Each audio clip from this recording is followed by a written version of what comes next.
আয়াতুল কুরসি কেন তেলাওয়াত করবেন? কারণ রাত্রেবেলা একজন মালাক বা ফেরেশতা আপনাকে পাহারা দিবে ইনশাআল্লাহ।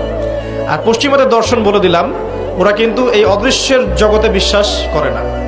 এই কারণে আমরা যারা অদৃশ্যের জগতে বিশ্বাস করি, আমাদেরকে এইসব সাম্প্রদায়িক শব্দ দিয়ে তারা সারা বিশ্বের বুকে আন্ডারএস্টিমেট করার চেষ্টা করেছে।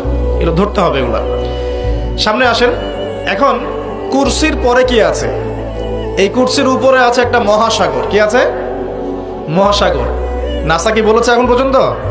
এই জন্য আমরা কেউ বিশ্বাস করি না। কালকেই যদি দেখবেন নাসা বলে দেয় হ্যাঁ একটা মহাসাগরের সন্ধান পাওয়া গেছে, পৃথিবী থেকে লক্ষ কোটি আলোকবর্ষ দূরে, নাম দিয়ে দিল যে .FM0000mm2, একটা নাম দিয়ে দিল। ওরা তো এরকম নাম দেয় আর কি, তাই না? বাস তখন কিন্তু দেখবেন সারা বিশ্বের মানুষ চোখ বন্ধ করে বিশ্বাস করবে কি না? আমরা কিন্তু আল্লাহর প্রতি চোখ বন্ধ করে বিশ্বাসের জায়গায় এই পশ্চিমাদের উপর এখন চোখ বন্ধ করে বিশ্বাস করি। এটা কি বুঝেন? এটা কিন্তু শিরক হচ্ছে, এটাও শিরক হচ্ছে। তো একটা কথা মিস করে গেছি, ইব্রাহিম আলাইহিস সালাম